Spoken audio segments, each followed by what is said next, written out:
এটা কি হচ্ছে? এটা এটা কবর ঢাকার ইয়ে হচ্ছে গো। আচ্ছা, এটা কোনো মানুষজন যদি মারা যায় তাকে মাটি দেওয়ার পর এটা মাটি দেওয়া হয়ে যাবে যখন, তখন ভালো করে কবরটাকে করার পরে তখন এইটাকে দিয়ে ঢেকে দেওয়া হবে, তাতে যেন শিয়াল কোনো এই জিনিস কোনো মানুষের কোনো যেন অত্যাচার না হয়, তার লেগে এটা বানানো হয়েছে। এবার ধরেন এটা আমাদের গ্রামের মসজিদে তো, তাই একটু ভালো করে রঙটা করছি যাতে সবাই যেন বলে যে না রঙটা ভালো হয়েছে।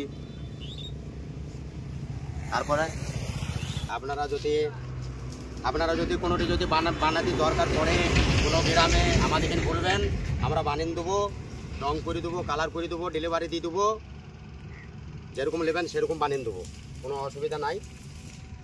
বন্ধুরা আপনারা দেখতে পাচ্ছেন ভালো।